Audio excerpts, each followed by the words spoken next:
I don't know if we moved into the breakout rooms if it's you had to start recording again. Okay. Yeah, here we go. Thanks. And you can also record on your own. Thank you. Yeah.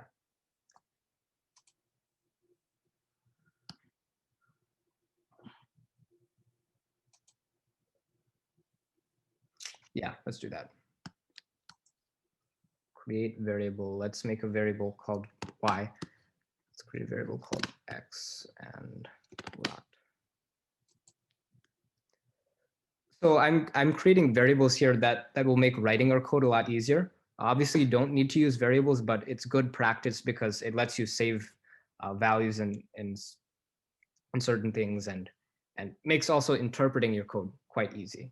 So you'll see a big thing about coding is not just getting the code to work, but making it readable. So when you come back to it in the future, it's easy to edit. So first thing we're going to do is set the y to gamepad 1 left stick y. And we're actually, I didn't include this in the other program, but are you guys familiar with negating gamepad 1.left stick y? It's actually because the forward direction on the left stick y is negative and moving it down is positive. We actually want the opposite behavior. So we're going to negate left stick y here. And do the same thing with x. This will be gamepad 1.left stick x. And then we'll set rotation to gamepad 1.right stick x. Okay, so this controls the vertical movement or movement on the y-axis, right? It's the gamepad 1's left stick y. This controls movement on the horizontal axis, so left stick x. This controls the degree of rotation. So this is the right stick horizontal movement. The right stick vertical movement doesn't matter in this case. It's just how far left and right it moves that controls how clockwise or counterclockwise you want the robot to move, right? And you can think of it, as you probably know, in combinations of these movements. So if you move the left stick y up and the right stick x just a little bit, it's going to move forward and turn at the same time, which is quite a cool feature of Mechanicals. So that is good.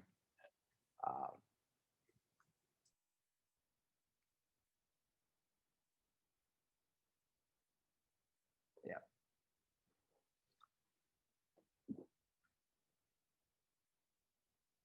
Yeah, that's good. All right. So what we could do at this point, there's already a lot of math and formulas that have been calculated. We can try to interpret those if we want, but for the sake of time, I'm just going to show them, and we can compare and contrast whether they work or not. And later in future discussions, we can go over how they work. But I'm going to set the powers on these motors then to. Here we go. So I'm actually going to set these on the variables rather than the motors themselves. So let's set the front left motor's power to some math. Let's do that.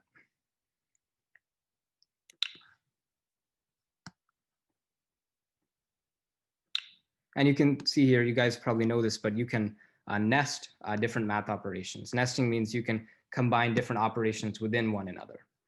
So we're going to add these variables together. We're going to add y to x to rot.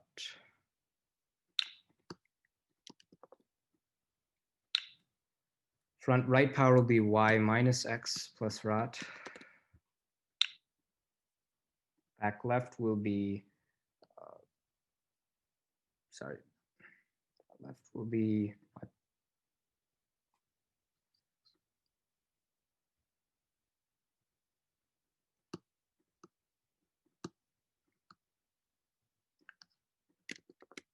and back right will be this.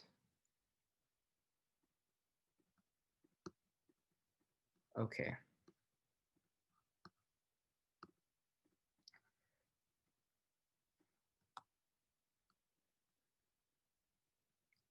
Great. So we've set the variables now to these different values. And this doesn't actually change anything on the motor. The reason why we're not directly setting them to the motor is that we want to handle for some edge cases. And that edge case being if the motor powers are over 1, if these power values are over 1. So you can imagine it like this. If we press the left stick Y all the way forward, right? We set it to like 1, we push it all the way up, and we set the rod value here to also the max. We push it all the way to the right, so that becomes 1. 1 plus 0, because we haven't actually moved the left stick horizontally. 1 plus 1 equals 2. So the power of the front left motor would actually be set to 2, which is well over the max, and it's not going to do anything meaningful for us because the robot's just going to move at full speed for actually more than one of these motors. You don't actually get any precise control or benefit of mechanism through this method. So now we're going to do what's known as normalizing. We're going to scale all these values down so that they're always within 0 and 1. So let's do that. Let's create another variable called MaxPower.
Okay, does this line of code make sense to everybody?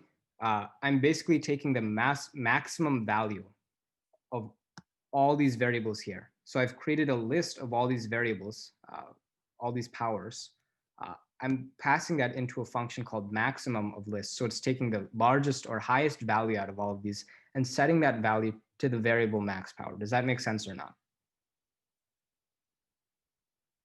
Yeah. Okay, great. And we actually have to do it with the absolute value. So because we have to think about between 0 and 1. So when you say max of list, is that saying for each of these individual variables, the maximum for any one of them is 1? And so it's going to be the most of any of those individual variables? So for example, if one of those variables already reached a full value of 100%, meaning 1, Sure. Then that's the max power for all of them. I guess I'm trying to figure out how that max of list works. Yeah, I mean, I haven't written the code that actually uses this max power, but let's think about it like this. Whenever you run this loop, right? Whenever we run one, we're going to call it iteration of this while loop, meaning just one pass through of the while loop because it constantly repeats. We're going to think about one pass through this while loop. And let's say we've only pushed the left stick Y forward, right? So the rot and X variables are effectively 0, and the Y value is 1, for example. And now we're using these variables here to perform some calculations to set these variables, right, for the different powers of each motor. So Y plus X plus rot. I'm just going to do 1, for example. Y plus X plus rot. 1 plus 0 is 1. So front left power in this iteration is 1, while the rest of these values appear to be 1 also, right? Because Y is always 1 and the rest of these variables are 0. So this isn't actually the greatest example, sorry about that, but this maximum of list takes the maximum value of the current value of these variables, right? Does that make sense? So for example, if front left power instead of being 1, it was 0.5 instead, and this was 1, and this was 0, and this was 0, the value that maximum would return is 1, because the largest value out of the set of 4 values, this list of 4 values that we just created, is 1. It's just taking the largest of the 4 values. Does that make sense? Yeah, I gotcha. Thank you. Okay, sure.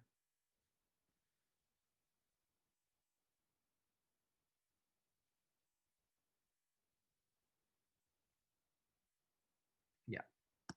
And then we need to normalize these powers. So let's do that. And then not a big deal, but you have 2 back right powers. Yes, thank you. Appreciate it. So let's make an if statement now.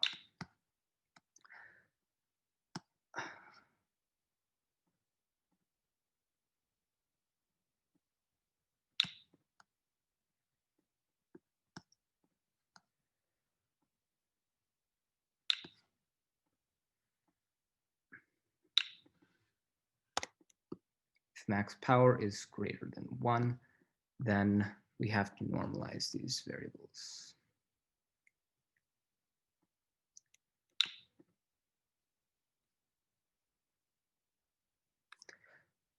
Are you guys familiar with using functions in blocks, or do you always keep, like, do you create separate functions when writing your code, or do you keep everything in one main, I guess, block? I haven't really touched functions yet, so I would say no. Okay, why don't I actually create one now just for the sake of demonstrating, because functions become quite useful when you maintain even larger code bases. So I'll just make one now for just to demonstrate that. Do you know if the max power goes by absolute value, or That's will why it you be, set it to or will it be right? Because if you have greater than -1, you have to do another loop for that. keep it absolute. Oh yeah, Exactly. But so that's why I've put the word absolute here, if you see that. got it. I missed that. Thanks. Yeah, no problem. If I didn't put absolute, you're right. I would have to write more code to account for that. Yeah. So let's make a function that says normalize. We're going to use the word normalize. It basically just means scale down. Normalize powers. Okay. And we don't really have to make a function here, but it's just for demonstration's sake. By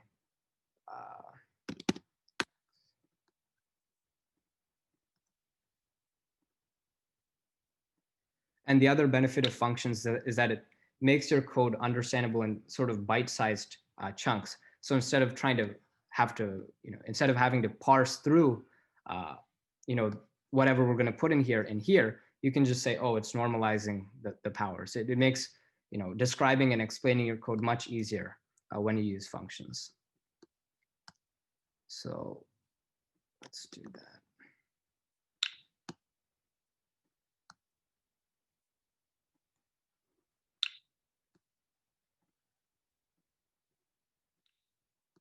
Divided by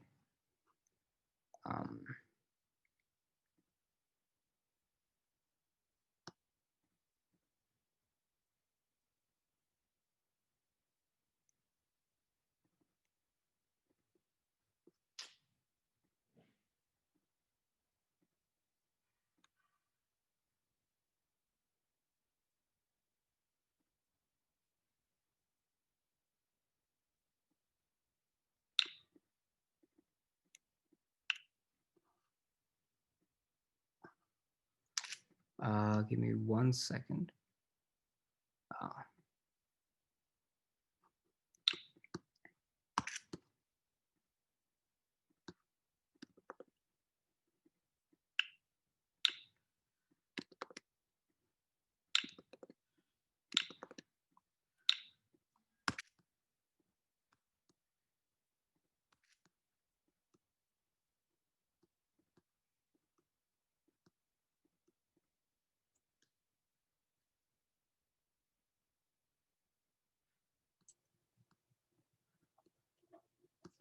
Hey, while we're doing that, what would happen if the value actually did come back at 2? Would it, would it run the motor, or would it just max out and not make any difference? Like, Exactly, it would max out. It wouldn't overrun anything. It would just be effectively setting it to 1. But where the issue with that comes is, let's say you had one value at 2 and the other at 1.5, right? Two of the motor powers. Instead of proportionally scaling them down, when I say proportional, that means when it sets one to the one that's 2 to 1, it doesn't set the other one to like 0.75, for example, something that would maintain that same ratio of motor powers. It would set them. got it. So by normalizing, what you're trying to do is make sure that that you keep fidelity to what you're actually trying to do with the controller. Exactly. Got it. Yep. And the reason we have the if statement here with the max power greater than 1 is, let's say the maximum power we had instead of 1 was 0.5. We were pressing the joystick just very slightly. Then we would be normalizing to 1, making the robot go much faster than we actually intended. So we only have to normalize when the motor powers are above 1. Does that make sense? Yeah, I think we got it. Okay. Great.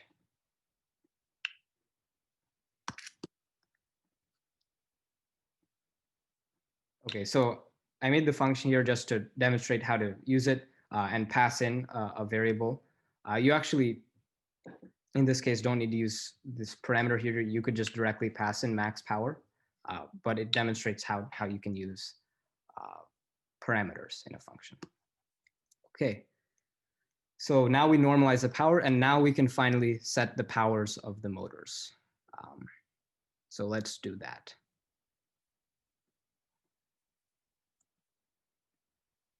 Set the motor power to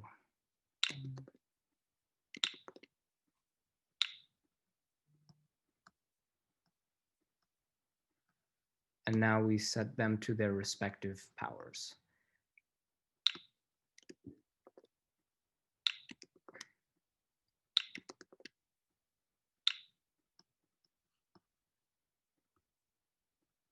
Oh, my bad.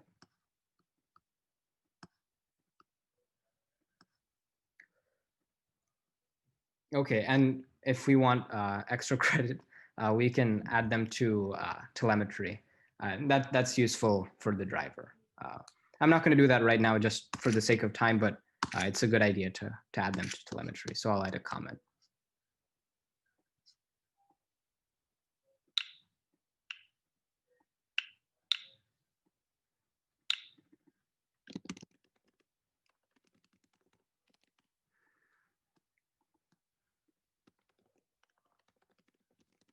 Okay, great.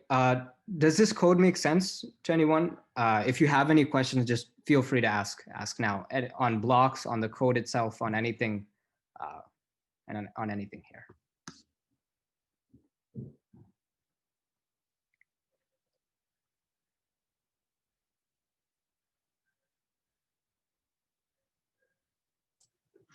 So just to kind of make sure that what I'm hearing is that if you do your mechanal power for front or right, left, all the different motors, and it's less than 1, it'll just be the raw value. But if you have a composite score that's greater than 1 for any of those variables, then that's when normalize is going to kick in.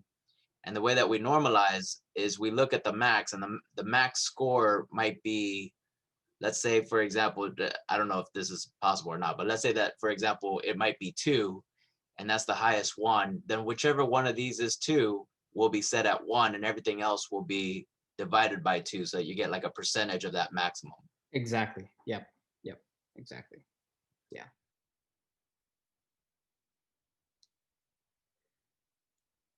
Does this match up with the previous code, Mechanum code that you tried, or is it the fundamental aspect? What we use is that instead of having all the variables, we set each motor, for example, for the front right motor that we're using, we said negative rotation plus y-axis minus horizontal axis, minus x-axis. You said rotation minus, say So that one more time. Negative rotation Mhm. plus the sum of y minus x. Plus the sum of y minus x. Okay, yeah, that's in essence the same formula shown here. It's just rearranged a little bit. That's good. Is there any aspect of this code that you didn't have? For example, the normalization. Were all these formulas the same, or what do you think was different, or not? Was definitely the normalization of where you basically said the max power is 1, it cannot be over than 1. Okay, but the stuff above that appears to be the same. I think if you Yes, if you expand whatever formulas you have and rearrange, you'll probably get the same thing. yeah, the variables and the controllers are the same. Okay.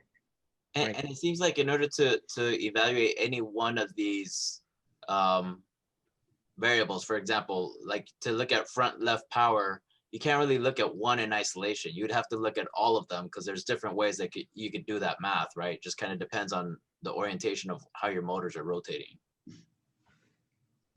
I'm not sure I understood your question. Can you? Yeah, so in order to know that the variables are right, I can't just look at one of those because you can have an error in one of the other ones. It seems like it's a very easy mistake to set one positive to a positive value when it should be negative value. You kind of have to look at the whole as a group to make sure that they all match up. Right. Yeah, when you're talking about normalizing, right? If we don't normalize, then no, we don't have to check. But that would be flawed, right? So. Great. Hopefully you guys will be able to test that out soon. If it still doesn't work with this kind of setup, then just on the Discord, I don't know if you guys got the link. I can send it again later, but just feel free to send a message and we can figure it out from there. Okay. I know there was another team that had questions about Mecanum. Does this sort of address what you guys are looking for, or is there anything else? I think this is perfect because we didn't really know how to start. We haven't even started programming. Okay, wow, yeah. I mean, in that case, like I can forward over other resources for programming and learning blocks because you know, it'll be useful to generalize whatever you see here into other programs. So yeah. No problem. All right, thanks. Yeah.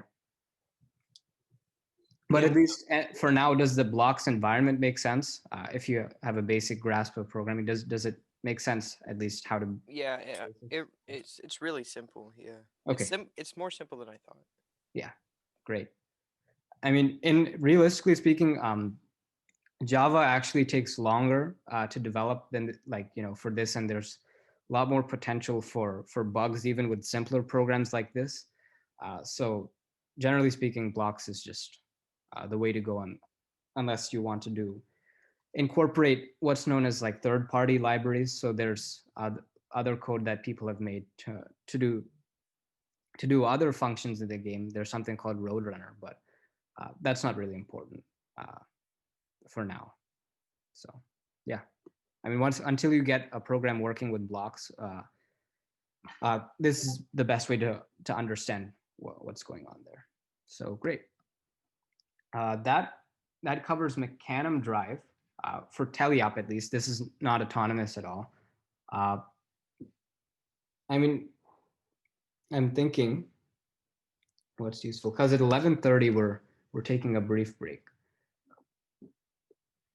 All right, so I don't want to waste your time by spending 20 minutes going over a very simple autonomous that just moves the robot forward and to the right. So are there any specific sensors you want to see how to use, or would you just like to see how to create a basic autonomous? Whatever works for you guys, actually.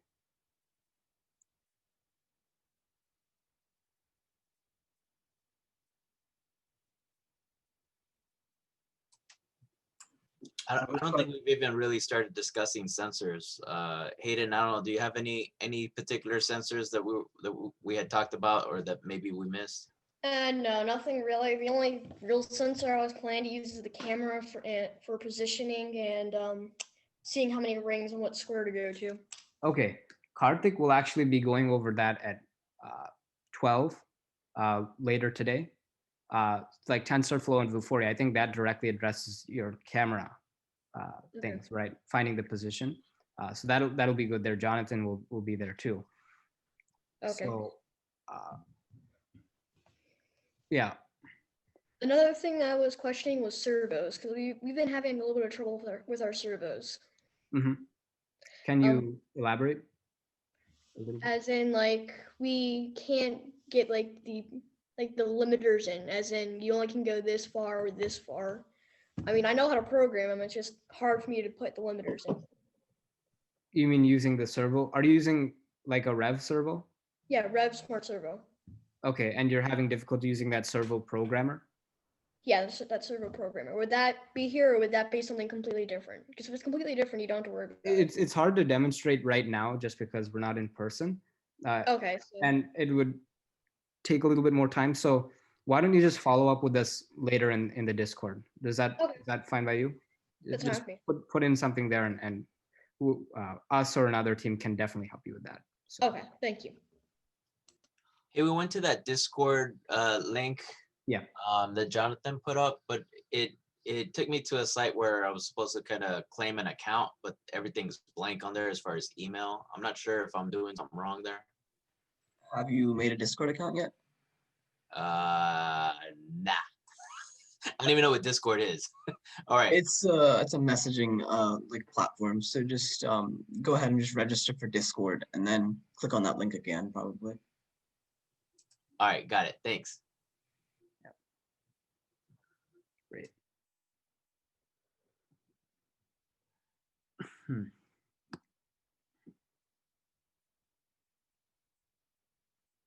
So why don't okay, for now, why don't I just start creating a simple autonomous and we can go from there if you guys have any other questions.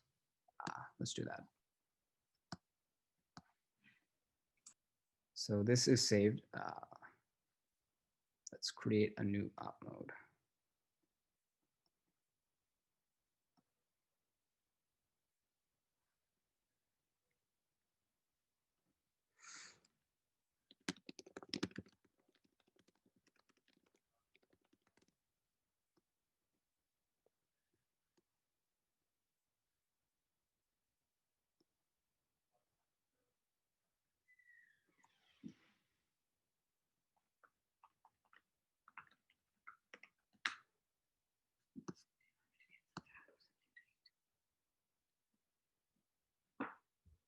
Okay.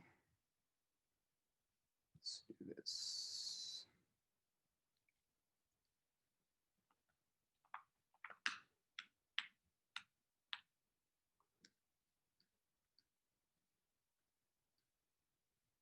Sorry for the delay. Give me 1 second. All right.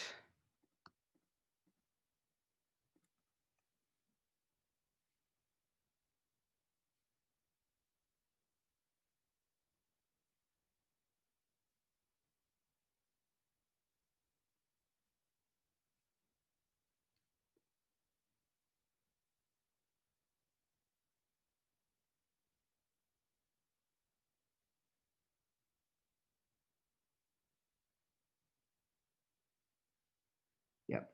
All right. So have you guys created an autonomous program or not? Not yet. I've done a basic one where it follows a line. When you say follows the line, like using a sensor or it just moves forward? Color sensor. Okay, cool. How about, I know there's another team. Have you guys done anything there? We haven't started that either yet. There's no problem with that. I'll just go over the basic framework because I think Hayden and Christopher, you guys, hopefully I'm saying your names properly. I think I'll just go over creating a basic autonomous, and your guys' questions looks more relevant for the 12 thing, but hopefully there's still something that you might get out of this. So let's do that.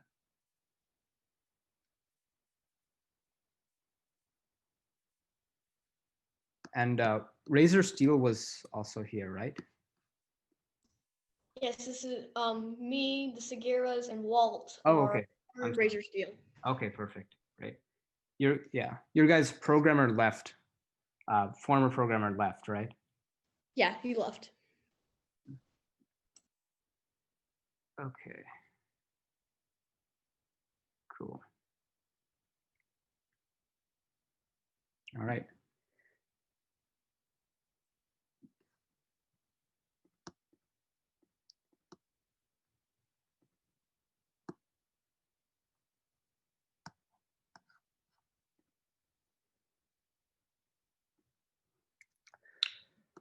So, and what's the other team here?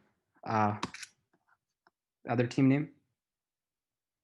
Our team name is insert team name here. That's our name. Insert team name here? Yeah. Nice. I like it.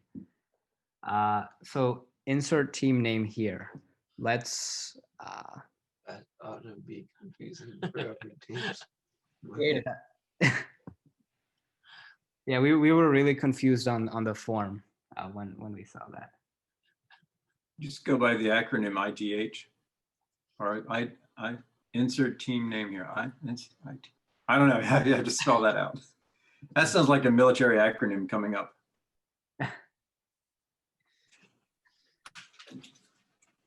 Is your password password?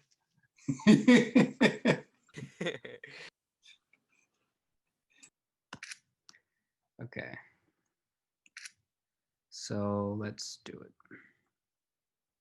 Put loop blocks here, put that.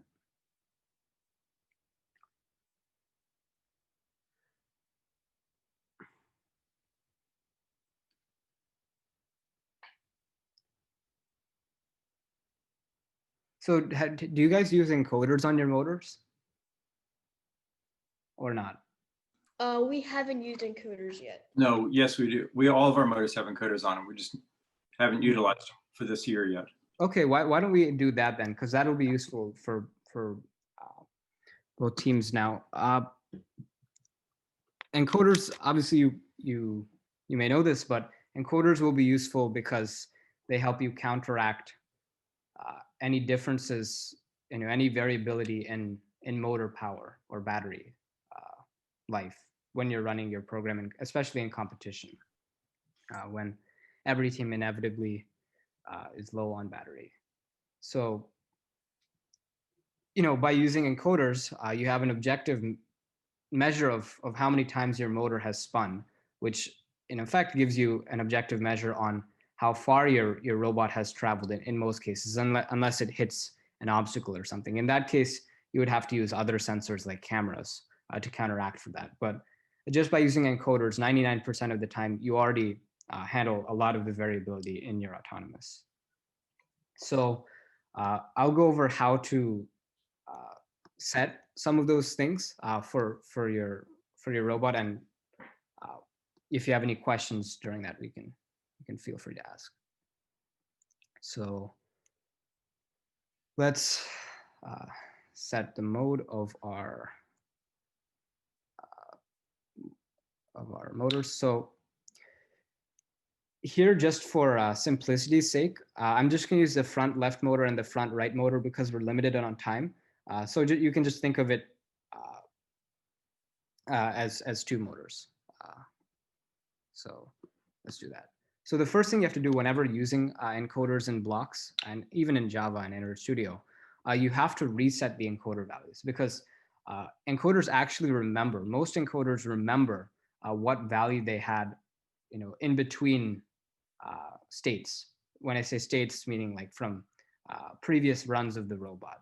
So if you turn a certain motor, 5 times and the encoder value is set to something, when you run the program again, when you run a new program, that value is still there. So that could potentially mislead your program, which is why we say stop and reset encoder, which sets the values to 0 for all the encoders on a robot. That's the first thing you have to do. Then we can set the mode of our encoders to run to position.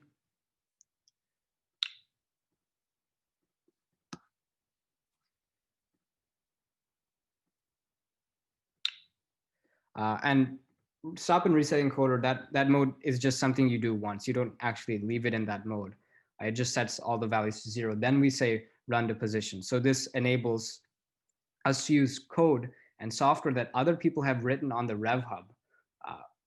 The people over at Rev, which makes it very easy for us to precisely control how many rotations our motors complete. So the first thing we can do after setting a program is, converting, the encoder ticks into some sort of distance value. So let's do that here. Let's create a variable. We'll call it ticks to inch.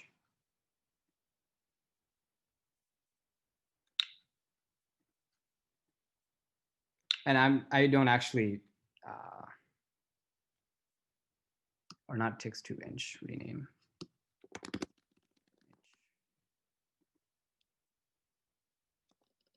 Usually it's something like this, but you would have to measure that on your robot, depending on your encoder configuration. Is there a way to set a variable that consists of other variables? Like, for example, can I make something that says a variable all motors, so that you can stop and reset the encoder for all of them with just the one variable? Okay, interesting question. That's okay. Yeah. You can do like if front left motor outside. You can do this dual thing right here, which lets you set okay. Like let me try to understand your question better. Are you trying to just use this stop and reset encoder once, and then just have that set to all the motors, or are you trying to store this in a variable and then set that to all the? I was saying, if I can have something that said like all motors instead of front left motor, front right motor, rear left motor, rear right motor, and then set the mode for all of them with one line. Right. That's a good question, and that's where functions come into play. So yeah, let's do that right now, actually. So for example, set motor modes, right? We'll make a function that accepts one parameter called mode, right? And then we take this code here.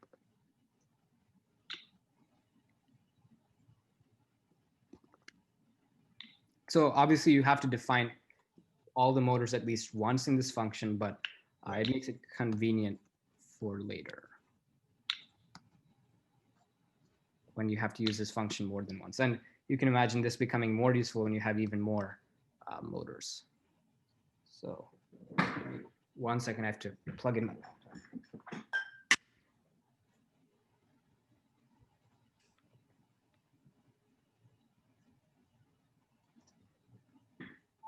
All right. So, all right.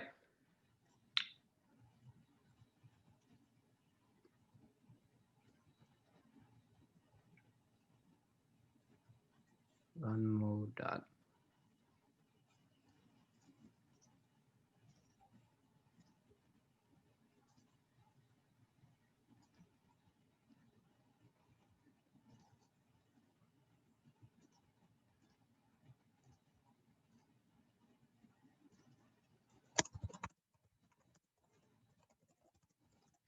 I'm actually not familiar.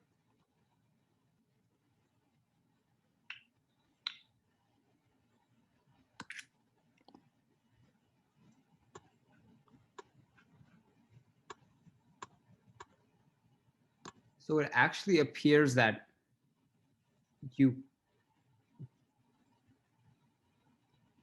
can't, because I mistakenly thought that you can separate this run mode from the function, but it looks like you can't. So it unfortunately looks like there isn't a way to do that. Got it. Thanks. Yeah. But hopefully that's a minor issue. I was thinking, at least to describe what I was going to do, is create this function which accepts one parameter. And then instead of calling all this, you just call the function twice and pass in the run mode that you want. That's the goal there.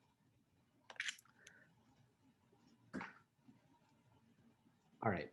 So now that we've set these encoders to run to position, we can set a target position for these motors. So let's do that.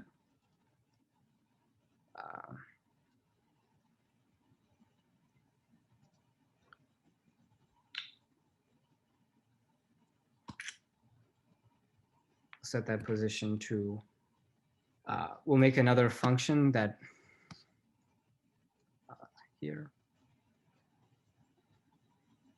inches to ticks.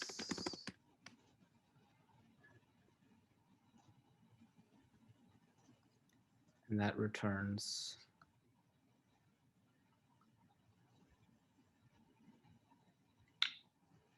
name inches, returns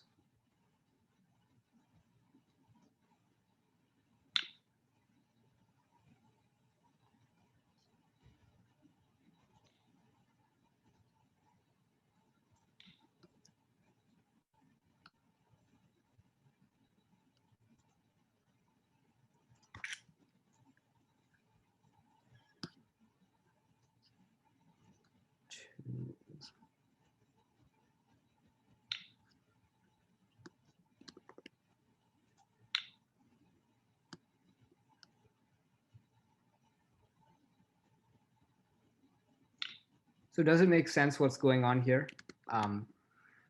To make coding easier, we're essentially creating a function that accepts the number of inches we want to move in the program, which we'll plan out previously just by looking at the field and measuring.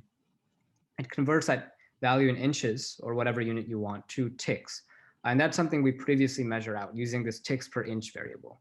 So it's just a convenient way of having to, instead of having to think about everything in ticks and measuring everything in ticks when we write the program, we only have to measure in ticks once just to set that ticks per inch, conversion factor. Then we can use this function to convert inches to ticks. Does that make sense or not? The value 1000 you put in there, I realize it's just a representative, but that's based off some math based on how many ticks in one rotation and the diameter of your wheel. Yeah, you can get an estimate by trying to use the diameter of your wheel and then scaling it based on that. But what we've found is due to other variables like the field and slippage, right? Exactly. That theoretical calculation isn't that accurate. So the best thing to do is actually just empirically figure out that value. Meaning, do the motors come with like a starting, so that like maybe it's 1,000, maybe it's 500. Like if empirically it would be a lot of experimenting if you didn't have like a starting point. I'm wondering if the motors have the motors that have encoders, do they have like a starting estimate of what it should be going at? No, that can't be, because you could hook it up to anything you want. If you had a large wheel or a small wheel, it could be a different amount of distance that it runs. Oh, right, I got you. But right. I thought it went by turns. I see what you're saying. No, I got you now. Okay, makes sense. It does go by turns, you're right. It's just that the distance of a turn is different depending on the wheel. Yeah, like for example, to lay it out more clearly, one way you might measure this ticks per inch value empirically is you create another op mode using blocks, right? I'm just going to lay it out here, sort of the template. I think you guys could write. I'm pretty confident you guys could write that. All you do is take, you stop and reset the encoder for all these motors. Then you just let the motors run. For example, like you could do it in a TeleOp. For example, you just press the joystick up until you reach, a certain distance that you know. So let's say 2 tiles, right? And we know the distance that 2 tiles is, I think, what is it? Each tile is how long? 2 feet, right? 2 feet. So 24, 48 inches will be, the distance you've traveled if you travel 2 tiles. Generally, you want to do longer distances so you remove any variability in the values you get, and you repeat this for multiple trials. You take the number of ticks the encoders have reported, right? You can use that. You can find those values using telemetry, and then you can record those values on a spreadsheet or whatever else you'd like. And you divide the number of ticks by the inches distance that you know. So we know we traveled 48 inches. We know the number of ticks. Just divide the ticks by the inch to get the ticks per inch value. And we repeat that multiple times, doing several trials until we converge on the value we want. Does that make sense? Yeah, that makes lots of sense. Thanks. When you say telemetry, so we would literally just drive it in TeleOp sort of over a certain distance, a known distance. Right. Okay. That's how most teams do it. Yeah. Actually, all teams. Probably going really slow, right? Because it reduces your slippage and all that. And in real time, when you're doing teleop, if you're going fast, you're probably less concerned. I mean, if you're going max power, you're probably less concerned with stopping at an exact position. You're probably more concerned with those fine movements anyway. So the slower speed. I mean, in teleop, you generally don't care, even because it's a human controlling. It's more relevant for autonomous. Got it. When you want to do it. Actually, some teams try to do assisted teleop, meaning they try to automate a few things, but in practice, it's very hard to pull off. Well, so yeah, for autonomous, it is very important though. So that's why we're mentioning it here. So again, once we have this ticks value, we have the conversion factor. So we just have to multiply all the inches we have by the ticks per inch. We've put it into a function, so it's a little bit nicer to use. Do you guys know what return means? All that means is like send back a value with this calculation. So it sends back that value, inches times ticks per inch, to the target position. That's all. And then once we set the target position, all we have to do is set the motor power to any value, actually. It's kind of funny how they do this, but the Rev Hub will actually set the power on its own once you just give it an initial power that's above 0. So all you have to do is give it an initial, I guess, a push. You can think of it. That's not really accurate, but you just give it an initial power above 0. And the Rev Hub will adjust the power as needed. It'll speed up or slow down the motors as it approaches that target position. So it'll move really fast, when it's far away from that target position. If we made it something like 10 inches or 12 inches, and then once it approaches that target position, it'll slow down. So you maximize both speed and accuracy just by using this target position thing. And you can imagine over time this benefit compounds. So if you move forward, then you turn a number of degrees, then you move right, you move forward again. Instead of having to rely on motor power and time, for example, which has definitely a lot of error over time, you reduce that significantly using the encoders. There's still going to be some error, but it's definitely going to be more consistent than if you were not going to use it.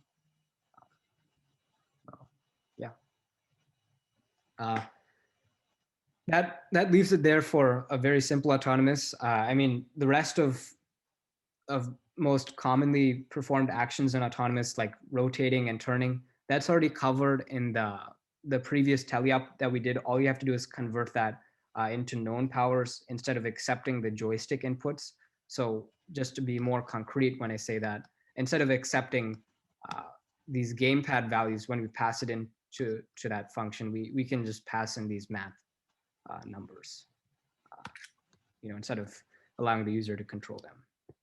So using that framework, you can create a pretty simple, not simple, but like you have the framework for an autonomous, and you can, for this year's game, you can generally accomplish most tasks because with the wobble goal, generally you can just push it, right? Using your robot. So all you have to do is set the target position and the angle of your robot to where you want, and push the wobble goal, just making sure that everything's aligned. For shooting, all you have to do is drive up to the point that you want from the start, using these encoders, and then unleash your shooter on the target. And similarly, the only thing that you might need something more for is detecting the ring stack, which Karthik will address very soon. So that sort of summarizes my end here of blocks. If you guys have any questions on anything that I've said or anything else, feel free to ask. But I guess we'll sort of meet back at 12 o'clock, and you guys will see Karthik. Can I ask one last question? The target position that you have there, it sounds like from what you're describing, because you have to reset the encoders, that's, I don't know a better way to describe it, kind of like vector math. So for example, if I come out of this loop, I've moved forward by 10 inches and I want it to move left, and I do another loop the way that you're doing, it's gonna remember those previous values in that encoder, right? So I have to take into account all of the math that I've done before for that encoder, or reset it again. That's a good question. Right. Generally, the way you handle it, this I actually didn't mention it here. Maybe we can follow up later. Is you would make a function that says, move forward, X amount of inches, right? You take it out of here, and you make a function. That function will take the previous encoder value, right? So let's go here. There's a variable called current position. That current position just means what the encoder value is currently. You would take those values, add whatever inches you want. So add this ticks value to the current position, and then run the motor to that target position. So you're exactly right. Generally, you abstract those things to a function, though. Got it. Thank you. Yeah.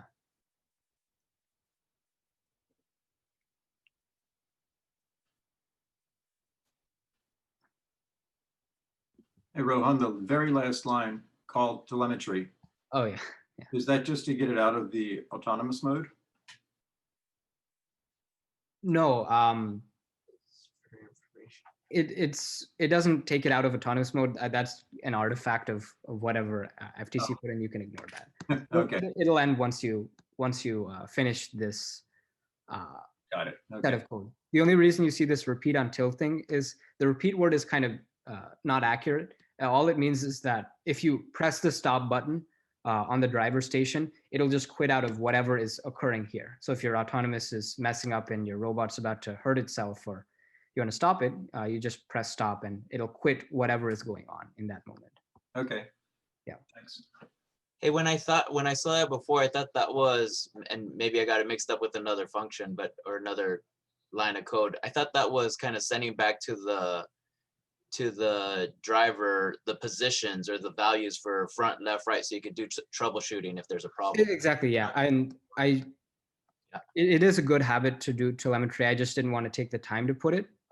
But yes, here in this case, you actually you could put in telemetry what the current position of the encoders are, for example. That could be useful when debugging. But in autonomous, you generally don't have as much a practical need for telemetry, right? But it's still there. It's still useful in certain debugging cases. Thanks a lot. This was great. Yeah, no problem. I know this kind of gives you a very good framework to move on to other things and learn other things. Obviously, this hasn't covered everything. There's a lot of things you can see here that that are really, really powerful that we just didn't get into. But if you guys have any problems in the future, just feel free to reach out. And I know Karthik will go a little bit more in depth at 12. So yeah, great. Thank you. Yep. This is really helpful. Thanks. Yeah, sure.